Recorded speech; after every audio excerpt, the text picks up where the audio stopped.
This is going to be very much one using your blue paints. I think it's very much a blue underwater ammonite kind of feeling one. So let me just get that paper organised. I'm not going to do a huge amount of wet. I'm going to do sort of in between, not large amounts of water on the paper first, but I'm just going to start by getting a little bit of wet, not soaking it, just a sort of damp brush passed over the surface. And what I want to get with this one is I want to have some sort of spiral elements, and I want some layering to kind of happen.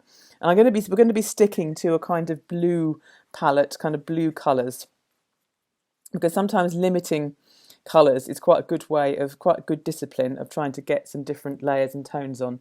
So I want to start with a kind of spiral, or even not even a kind of spiral, but an actual spiral, just sort of moving out with a large brush, just to sort of bring that sort of form. And I quite like it when the brush sort of breaks and gets sort of a stripe kind of feel into it. I want to just put a spiral shape kind of coming in. I'm using a sort of mid royal kind of blue, I suppose, whichever kind of blue you fancy. And then once that's on, I'm going to just, what I think of, sort of like slightly soften it, just sort of get some water and just with the water start spreading, not with adding paint, but just pulling the paint that you've got out of the form that you've made. So we're getting kind of like an edge, kind of like a ghost of the image kind of pulling out across the paper. And that sort of, it's maybe, could be a wave, but I'm thinking this is actually a more kind of solid kind of shape. So then, because then we have a spiral going in and we have a spiral going out, because we've got the white sort of spiral happening here. So I want to then take my edge out again, so to bring that spiral, but I want to contain it. I don't want to just be a kind of hippie kind of, hypnosis kind of spiral kind of thing. So I'm just going to definitely get that to be in a kind of space. So I've created kind of form. It just slightly tilt up. That's a bit better. There we go. So we can see here. And then I want to eventually with this one get some tone into all of the paper. But I'm going to take some and build up a kind of some sort of areas of paint just by working them into a sort of circle, and then once that's sort of on the paper I can start again just using a little bit of water on the brush, and I'm just trying to see if I can get it to mix and kind of be quite a live surface for a while, so that I've got something to explore with the kind of paint. And then I'm going to come in with I want to mix some greens. I quite like getting them to mix sort of on the surface, so it's quite sort of happening, so I can start introducing some of the sort of green tone into the side of that area, just to bring this. Oh, and we do like a drip. We like a drip in this world. Drips are good, so that's sort of coming in quite nicely. And then I've got this green happening here, so I want to get some green up into this corner here. I'm going to really push that all the way across. We can work on it a bit later and add some more to it, but I want to get that green as an undercoat almost up in that sort of top section, just sort of bringing that round. Quite a bright green, but I want to get some blues on top of that. So let's get some blue.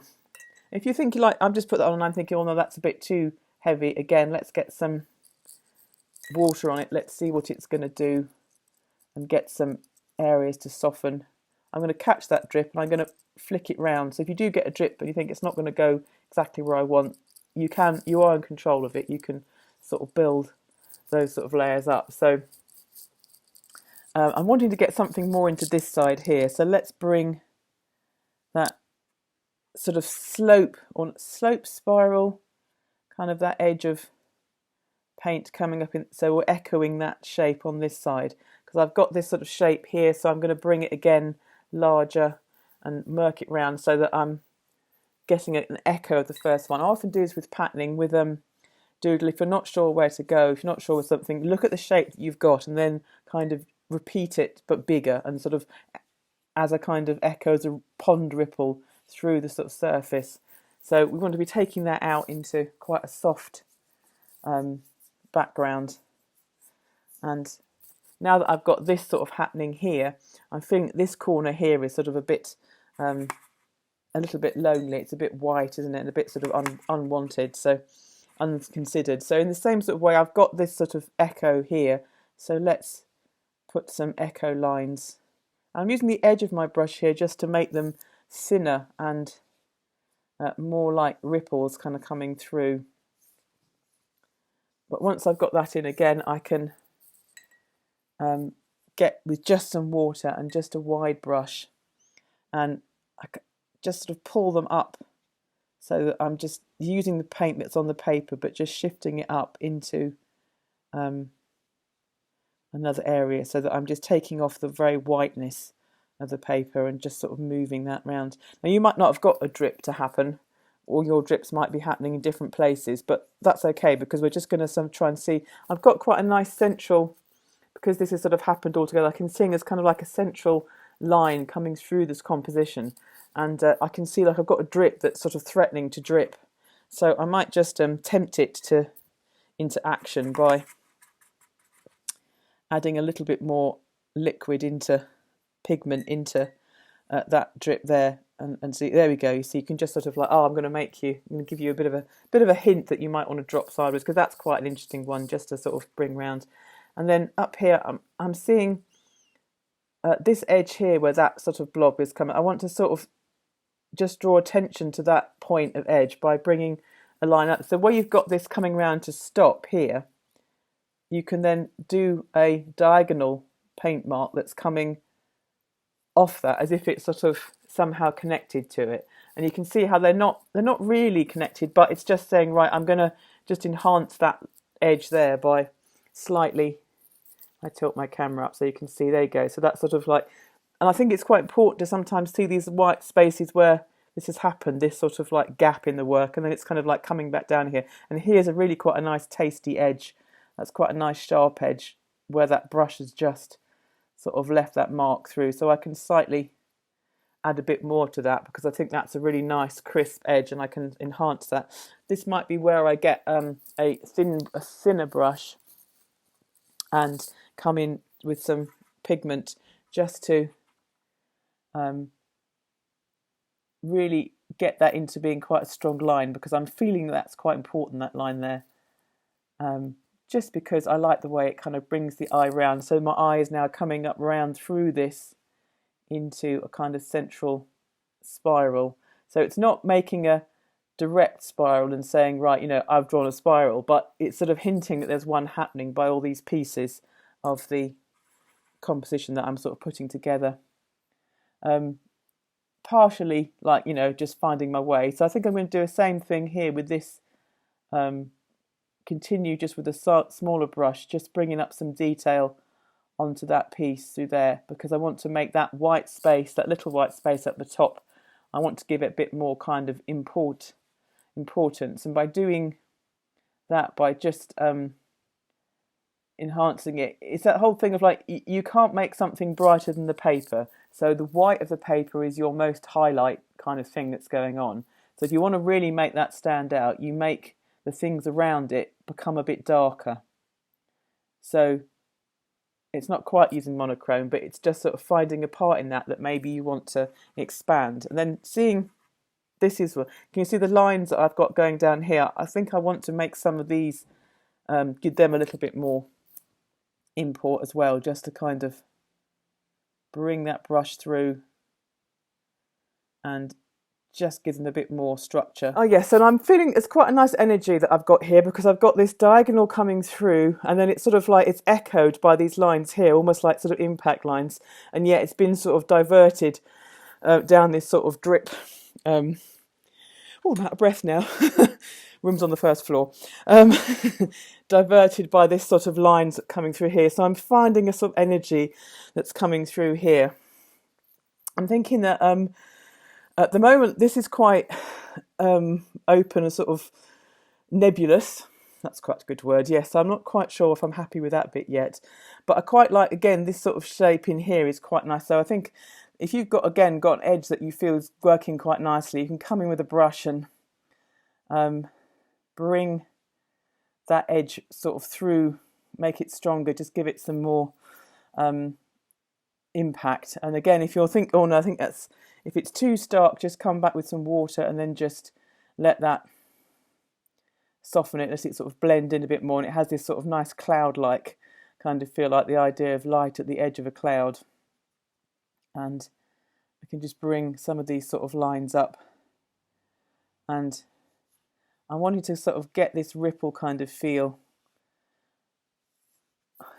coming sort of through. I think possibly, see, if I think the trouble is, if I put a line in here, if I come in to make that too strong, it is going to start to become, like we were just speaking about, the whole kind of face things is going to become sort of ears. So I don't want to get into, I'm going to leave this side to be quite sort of open. I think I want to weigh it down though by getting a bit more happening on this side down here, so that I'm getting, I feel that I've got like this diagonal here, so I want this side to become heavier and darker and this side to stay light, to give it weight, I suppose. So I want to get some more paint into this corner back here, and so a big lot more of my pigment. Let me just come out a bit so you can see that corner of the picture. Yeah, I don't want to lose this drip line, so I'm going to take it, definitely leaving a white area round and sort of bringing that up. I want to darken that. I don't know if I'm going to go behind it yet. I might do. We'll see. Yeah, no, I think we are. I think I'm going to then take that. I want to just leave that as a real white highlight, but then bring that corner in darker as well, so that I get some weight. Remember always that when you've got colours, the sort of darker the tones, the darker and stronger the tones are, the more they add like a sense of weight and heaviness. So by keeping the dark tones towards the bottom, that sort of feels that the picture is oriented in the right direction. You can of course completely play with this by doing a piece and then turning it upside down, because then suddenly your work is defying gravity, and you might want to sort of do that for for a different effect. But compositionally wise, if you keep sort of the heavier, darker colours down the bottom, then it has this sense of things being pulled down, and it sort of works with the gravity of the piece. If I put it that way, so I quite like that channel kind of coming through. I want to kind of keep that sort of sense of there being almost like this is another one of the rhino's walking sticks that we had last one in Sue's. It's another sort of walking stick that's come through. But yeah, so I'm going to keep adding some dark and just sort of take that through. So I want to give myself plenty of things to explore with the pen, so that watercolour angular thing should be quite quick and quite light, and we should be nearly kind of thinking about putting on some pen lines. But that's given us quite a lot to play with. We've got this sort of central space in here, and we've got this sort of very strong diagonal. We've got some echo kind of ripples coming through that gives us layers to work in, because we can layer our lines going through into the middle, and we've got this sort of darker area down the bottom, which is really adding some sort of depth. So I think that's probably all I want to do paint wise on there. I'm just adding some of the darkest blue I've got just down the bottom, just to increase that sense of weight. And again, if you want to go darker and darker, I would say go into some sort of dark purple rather than going straight into black or some real Prussian blue. It's got quite an oceanic feel when you get into that dark colour. It makes me feel quite cold, sort of almost sort of shivery to kind of look at it. Just to sort of bring those in, just to keep them darker. And then I think just for the balance wise, looking at it, I'm going to just take a little bit of this darker colour and just come into that top kind of, my top sort of arrow diagonal I've got. I just want to add some depth into that. Yeah, I think so. Just some real nice Prussian blue kind of. Oh, that's quite energetic, isn't it? I'm quite liking that. Look, just letting that brush slip up, sort of flick up like that, and getting that kind of soft, almost like a sort of flame kind of feel. I quite like that. That colour there is working really well for me. I'm going to then take some of that colour and use it on. Immediately what occurs to me is I want to bring it into this, so this sort of central like C shape that's happening here. And I mean that as in the letter C, not as in the wavy ocean C, but I could really mean both, couldn't I? I'm going to bring some of that darker tone into there. And I'm also going to then just have it reflecting a little bit in this side here. Can you see how that's kind of, you know, it's the sort of Newtonian, you know, every action having a reaction. It's sort of like carrying that through just so that it's got that sense of it's having an impact on this space. I mean, you know, no one says that abstract things can't be governed by the world laws of physics in the same sort of way. And actually, I find that if you understand those sort of things, you think about the way that things work in the real world, and you sort of give yourself the same rules to working with an abstract, even if you're doing something that is all just sort of areas of colour, it kind of gives it a foundation in reality, which helps people to kind of to see something in it, to hang things on it, really. I always think it's really important to look at the chemistry and physics of what you're working at, because then you understand how these things could operate and what impact they might have on each other. So I'm just using a little brush with some water there just to kind of soften that in, but I just think that kind of gives us a kind of echo and response across that shape, which I think is really important. And I'm quite tempted, because there's all these beautiful blues, and part of me really wants to put a tiny bit of another colour in, just to kind of put the coloured, you know, the tonal cat among the pigeons. Oh, this is quite nerve-wracking now, because I'm now thinking, do I just want to put like a little slice of like orange kind of coming through into that or not? No, I'm going to make myself stick to blues. I'm very tempted to do that, but I'm going to stick to blues, I think, today, because I'm going to keep this sort of balance going. Right, so I'm pretty much happy with that as a basis for working on. Like all these things, you could probably keep going. But I think what I do like about watercolour and why I use it in combination is that there is a point where the paper is going to get too wet, and you actually have to be controlled. You have to kind of stop yourself and not go beyond that point. So I'm now going to grab my hairdryer and just make sure this surface is completely dry so that my pens don't get all mussed up by it. So we're going to have like the 2-minute hair drying break. So I'm going to do that now, and then you'll have the we'll hopefully come back when the paper is a little bit drier. Hi. I have to get on. Okay, I'm going to say that mine is dry enough now. How are we all doing in the... It should just feel dry to touch. I mean, you know, as long as it's not sopping wet, it should be fine, because the pens are sort of waterproof. You can see the paper kind of... If you wanted to at this point, you could take the paper off and kind of re-stick it down, you know, or iron it at this point. It was also to kind of... Because you can see it'll stretch and it'll buckle a little bit. But I'm just pushing that down again. Right, so looking at where I am now, I'm going to use black pens because I imagine that you've got black pens. I'm kind of like very tempted. I bought myself some new pens and I haven't actually had a chance to even open them.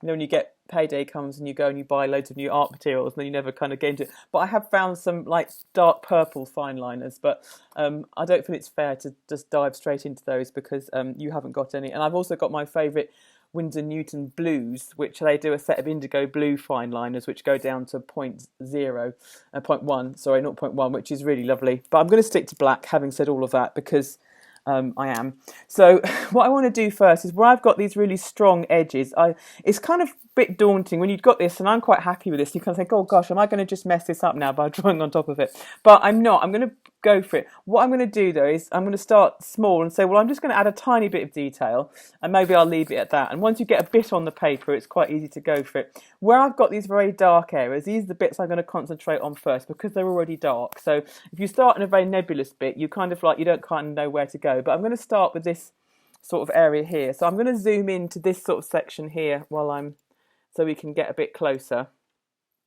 And we'll sort of move back and forth between the two. So the first thing I'm doing is, don't worry about anything you're doing. The first thing I'm doing, I'm using 0.2, and I'm just going to follow again, just try and follow a line that exists so that I can see what the paint's doing. And that takes away from me the need to worry about what I'm doing, because I'm just doing what the paint tells me.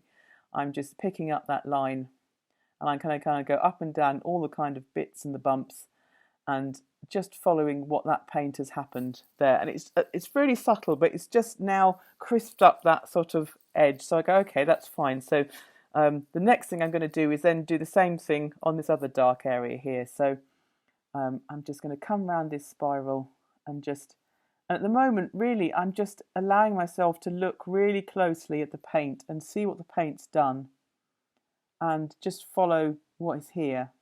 And I don't know what I'm going to do with the rest of it yet at all at the moment. It's just, I'm seeing what the paint has given me and I'm just going to follow that to begin with. And that's just, again, just sort of echoing that kind of shape coming through. So the next line I might look at is this one along here. So just bring that, just following what's there. And this is quite a nice, I've got a nice brush sweep here, so it's quite straightforward to follow. It kind of gives me that feeling, and I can just follow that down. And if I'm not sure if it gets very faint, if it starts breaking up, just lift your pen up and let it just, maybe just pick up a few of those little tiny marks. Let your pen line become like an almost indistinct dotted line, just so that it's breaking up in the same way as the paint. And then this edge here, look, this sort of like blue, almost like sort of cloud burst, that's definitely, that's saying I'm next. So I can take that kind of edge through there just to sort of build that line up and follow. Again, I'm not having to really make a decision because the paint has told me where it wants to go, so that's where I'm going to follow.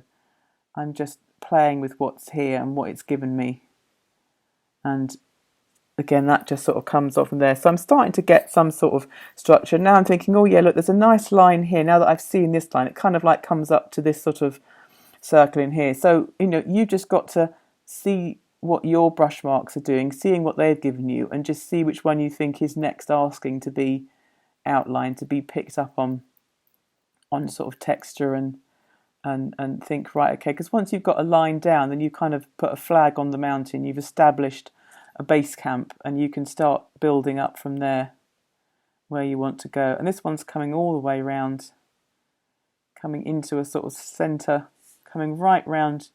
Look, it's still quite happy for me to go along and just sort of follow all the way along to that end. And that's sort of brung itself all the way round. Dear, oh dear, one must get one's tense correct. Right, okay, so then, now I think there's quite a nice dark line in there. So that's, again, if I think, oh, I don't know where to go next, just have a look and go, oh no, actually, yeah, now if I've done that line, then I can justify sort of doing this line along here.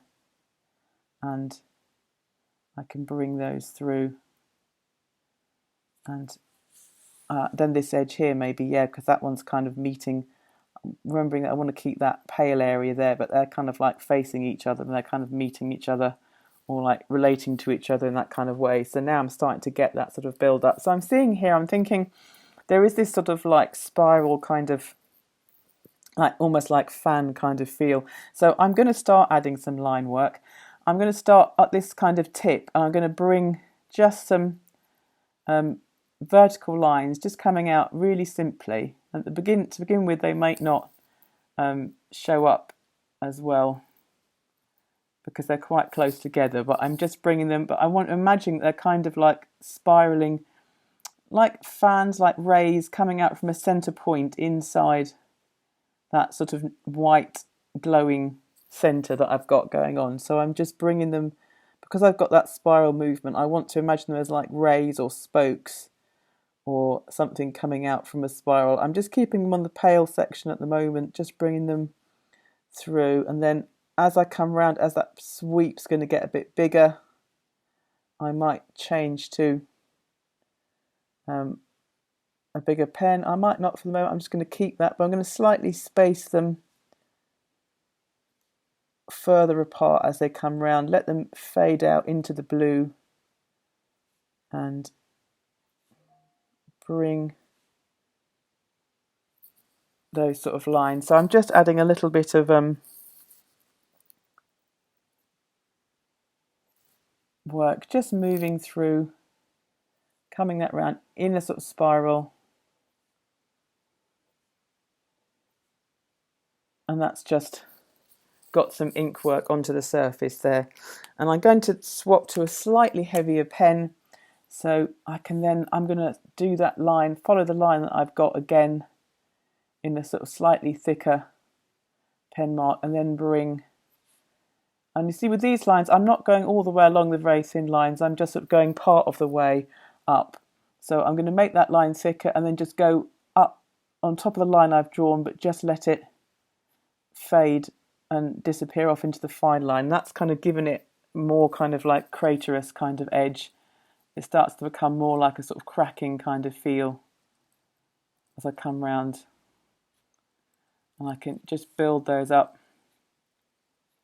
And immediately I'm thinking, the next thing I'm thinking is this dark area here. This sort of just looks like it wants to have some more detail on it now. It feels ready for it to kind of, and I think I'm going to just use that quite simple but sort of a useful like scaling or kind of cobbling effect by, it's just the small circles packed in tightly together, the small sort of circular shapes just sort of worked into here. So again, this space in here, that can become circles, and I want to build up some darkness into that and to enhance that. So just different sizes close together and coming along, just so that I'm adding some depth, and I'm adding, it's a very dark colour, so I can add quite a lot of detail on top, and it's not going to be very obvious at the moment, but it's just going to give that kind of subtle richness into that surface, which I can build up and build up.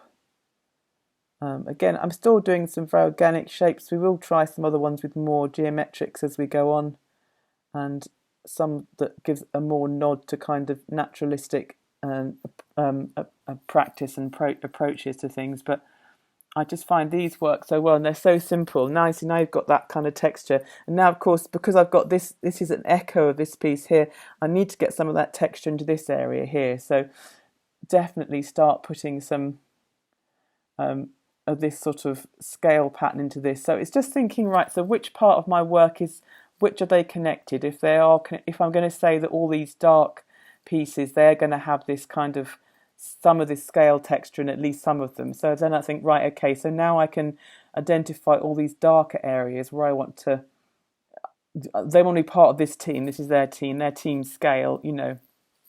But you're creating this dialogue in the areas of your painting. So you're saying, right, so which piece is speaking to which piece, and this piece is coming next to this piece. So how do they going to relate to each other? Do they need to be substantially different to each other? Do they need to be on a similar sort of team? That's what they're going to do? Are they in the same gang, or are they something a bit more different? And that's how we can start to conquer all these different areas and make decisions about what we want to do with them. So again, I've just done a little bit of that sort of circle work up here. I'm then going to come into that line work. So I've got those brush marks coming down with this directional flow. So I'm going to, just as I've done the brush marks, the sort of pen marks spiraling out in this central spiral area, I'm going to let them come long up into this sort of area here, because it's got this movement, it's got this diagonal, like a sort of comet trail through the sky kind of feel, and that's helping it to it's looking at what it wants to bring to the table. So it's going to take these sort of lines and bring them up, and then maybe I can take a line, I can take a circle, and the circle can kind of open out and become part of the line. So some of these now can have circles in them, and the circle will sort of break and become a line kind of moving up. So it's just thinking, trying to see what each of these bits wants to do, and, you know, understanding that ultimately, yes, you're in control of this, but you're also trying to be responsive to what the surface is giving you, to what that's opening up and what that's saying. So to get some more power, if I want to get even more darkness into that, again, I can just go for a heavier weight pen, and then really start to bring an extra thickness into those lines, and that's going to add extra tone and shadow. And as I come up, I can change grades to lighter pens, and then the lines just can't get as dark, and they're going to have that differentiation in them that makes them into tone, makes them into, gives a kind of substance as well as just being pattern. I quite like this edge being light at the moment. I might change my mind, but I'm going to leave that for the moment. And this is again the nice thing about it. You don't have to do it all at once. You can come back and think about it. This sort of circle here, that definitely needs to have some of this scale work sort of on it, because it's kind of in the same this is what I mean by it being in the same kind of clan as the other ones. So it's sort of doing the same kind of treatment. It's a bit like creating rules for yourself. You know, sometimes people have rules about the way they eat biscuits, certain biscuits. I know this is going to sound completely random, but you know, it's things like you have to. Some people have to eat the chocolate off the outside of a Kit Kat before they can eat the wafer. Other people have to break the Kit Kat fingers into two and eat one at a time, and then some of them just bite into them. Some heathens just eat them across the whole thing without ignoring the Kit Kat fingers. And that sounds like a really ridiculously unrelated thing to talk about, but actually everyone has these little rules about the way they approach these tasks and these life things that they lay down for themselves, and it's quite disconcerting when someone comes along and does a different rule to you. So if you set up your rules for your picture, you can say, right, okay, so my darker blue, they have to have scale pattern, and then the paler blue can have the line pattern in it, and then that's starting to create a system that you're working by. And it sounds strange, but if you actually keep to these systems and you have your it helps you to make decisions of where to go next. And then, of course, because you are, you know, in this world case, you are kind of God in your own little universe, you can then decide at any point you need to break your rules and change them. And that can create a different atmosphere with what you're drawing. You know, you can go for something that appears to be very sort of subtle and ordered, and then you can actually sort of play with that feeling as well by chucking something new into the mix and seeing how that upsets the balance that you've created. And sometimes that can be really effective. And it's just sort of thinking about the way you can play with this composition. Now, as I've got this line coming through here, I've got a much lighter line that has kind of appeared on my surface here. But I want to kind of, again, because I'm trying to get this ripple kind of feel, I'm going to claim that, as it were, for the scale party.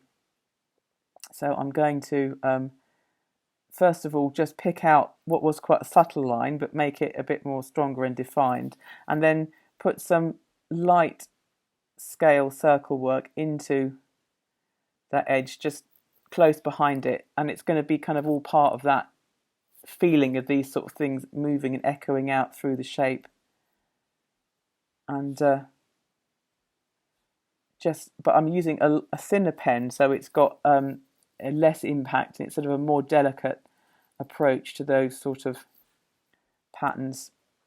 And similarly, I've got another one here. Look, there's one that's a bit more obvious, but I can draw that in too, because that's got to be claimed for this sort of scale team scale, and then I can draw those in as well. So, and that's giving me this kind of, this is becoming more structural, more like a kind of edge. And you'll notice how there's like quite naturally a sort of light area of paint here and then a darker area. So if I go with that and kind of put my scale markings into these two areas, again, it has a bit of a feel like a highlight and like a shadow on it. So we can start to use that shape that's given us. So along this edge here, I can build, I'm going to sort of whiz ahead and try and pack some quite quickly into here. But this should start to give this branch, this sort of almost quite a lot of substance. Once I can get this all in, it will start to have, it's starting to give me a little bit of a feel, a bit like a sort of section of tentacle, if you imagine. It's sort of as if there is something quite sort of octopus-like, octopus-like, that's better. Somehow octopus, he doesn't sound like a James Bond film, doesn't it? Doesn't like that. Octopus-like quality to this sort of, or maybe like a sort of crab claw kind of coming through. But it just gives it a bit more substance, and you can see how that's starting to build up. And by keeping this sort of and as a naturally occurring area of dark paint on either side, and by keeping to that sort of restraint, as I come towards the edge of that, by opening my shapes up and making them bigger, they become lighter. They're letting more of the colour through, so they're less dark. And then I can cluster much more darkness towards the edge. It starts to give it a real sense of solidity. And just sort of fills all those, kind of gives it something close to sort of texture, something to do with form. So that's so I hope we're sort of getting quite a nice sort of echoes, and I hope you're able to see your own sort of echoes. Is that really the time? Am I right? Is it actually coming up on 10 to 2. Good grief. I was thinking we've got about at least another half hour. Clearly not. Oh, well, what I'm hoping that you're seeing is that we're able to kind of use these sort of rhythmic patterns that we're seeing within our composition, and then we can then give them a pattern to kind of help identify them. See, I have too much fun doing these classes. I could just sit here for hours doing this. So as I'm coming through this sort of area here, similar kind of way, I'm going to bring my lining so that I'm going to create these sort of areas that are doing the same sort of thing, that are responding to this pattern by, they're going to have the sort of scale areas through, because these sort of, as I said, you always feel like when you first look at it, you think, oh my goodness, I don't know where to go with this, but we're actually getting quite a strong idea of what we have to do to kind of finish it. So all this area through here, I'm going to just put a line quickly along here, and then I can bring my scale pattern. It's going to come back off all of these lines and off this one here. So that's going to give us a kind of really nice, strong ridge structure. Now, what is interesting is here, is I'm noticing this kind of shape in here. This is almost starting to, there's almost like a heart kind of appearing here. Can you see that? It's like if I just start following this sort of line through here and just bringing some of these shapes round. And there's like a sort of shape kind of coming here. I mean, it's not like a sort of massively realistic heart, but it feels like something like a sort of central kind of, this is kind of feeding into it somehow. And it's got sort of something like that kind of quality, like a sort of real piece that I can pick up on and I can bring into this sort of area. And I'm really liking that sort of bringing that out now. I feel there's something that really nice wants to happen here, and this is going to be kind of all part of it. I just want to show you, if you want to use some of these lines, but we're going to use some of them to give a sense of form. So can you see the way, if I just come a little bit closer in, so we're really focusing on this area here. I've already identified these kind of bumpy lines that are kind of, but I'm going to start making use of those. I'm going to come down and I'm going to put some lines and imagine that that's describing a form that's going to kind of come out and it's going to come in. So I'm just going to do one sort of line coming down here, but then on this side, I can take another line that fits and it's just going to help me give that sort of sense of form. And as they come a bit closer together, I can just bring them tight. And there's something so appealing about these lines just working over this surface and just coming tight down together. And just sort of bring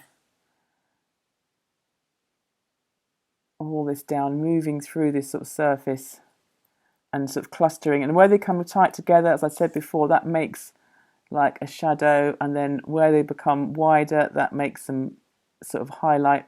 And you can sort of throw a circle into this kind of mix, sort of throw like a sort of structure in, and then when your line comes on, oh, it's got to go round that structure, it's got to build round it, it's got to move, and it's got to come back round.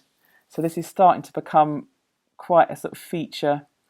There's something that's starting to describe, I don't know what it is, but some kind of surface, some sort of texture and form, just by using these lines, just letting them work together and run sort of together over the surface. And then this area here, this one, I can put a different twist on that by bringing a line that kind of comes out and round.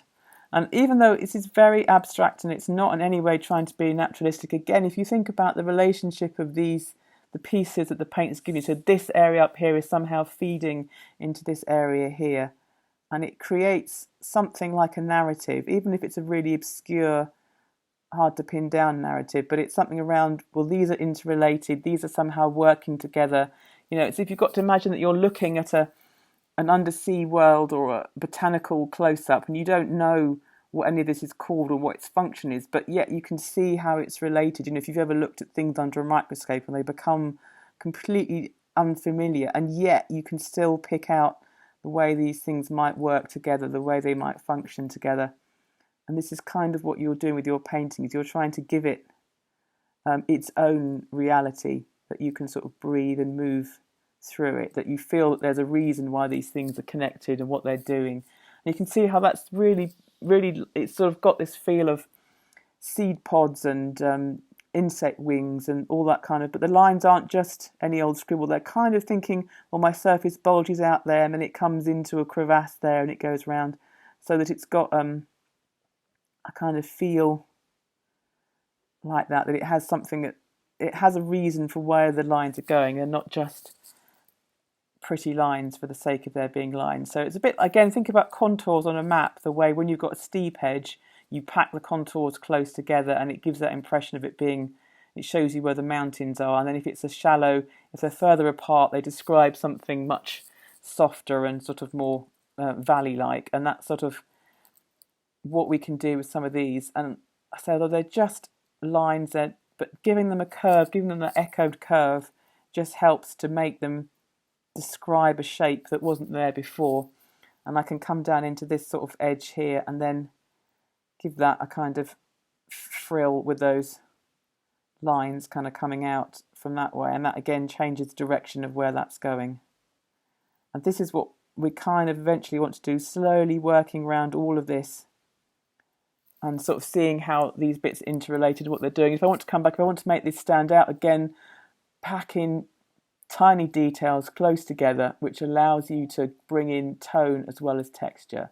So by putting some close together circles into that bit, that's starting to pop. And if I do the same thing on this side, again, start to just pack in those little circles, but it allows you to give that depth. And as I said before, where you can't make something lighter, you can make it appear lighter by pushing those little dark tones next to it. So it starts to help to bring that top section to pop out. And I can pack some more in tight around there, and that starts to look like there's a hollow kind of around that side. And all of this starts to feed and fit in together. And I hope that what you're seeing is how you can sort of keep exploring this surface like a sort of map maker in a strange and foreign place, kind of seeing where all these curves lead you and seeing what you could do with them, and almost like recording what's here, kind of like a cross between creating and discovering. I always think that sometimes these paintings, I don't really create them, I just unearth what was already here on the paper, waiting to come out just by seeing where the paint has dribbled, and therefore, the paint gives you a kind of landscape to work with. And I realised that, we could spend, I feel I could spend at least another couple of hours on this. But I hope that what I've done is kind of set up some parameters that you can then go away and work with, which will keep the image kind of building and keep it growing. And it's up to you how far you want to take it. I mean, I think I will definitely get some scale work into these sort of sections here. I want to get a bit more detail into here, and then I'm very tempted to leave this almost untouched, because I think, again, I want to have this contrast between these areas of really intense detail and then these sort of soft open areas. I don't want it all to be at this sort of same level. It's just a question of balancing, because you don't, it's like not everything should be going at 100 miles an hour. You want to kind of get some balance and some rhythm. But we're going to have to draw this to a close. I'd like to hear, how you feel and where you think you might go with yours. So let me go back into gallery mode. And how did we find that as it's very much a starting point. I feel it's got a lot more to explore. Good. Yeah, how did you find it, Sue? Nice colours, I like it. Good, excellent. Okay, well, I think I get a magic half hour with it on my own to have to go and pick up the kids. So I might just sit down and carry on for a bit, and I will get them scanned. And when I've done a bit more on it, so probably by sort of the end of the week, I'll email it through to you so you can see where I've taken it. And I'd love to see if you've got a scan or take a picture of yours, and then we'll start on. We're going to do something slightly more botanical next week with a kind of flower theme. Lovely. Thank you very much and I will see you next week. Thank you. Bye. Bye.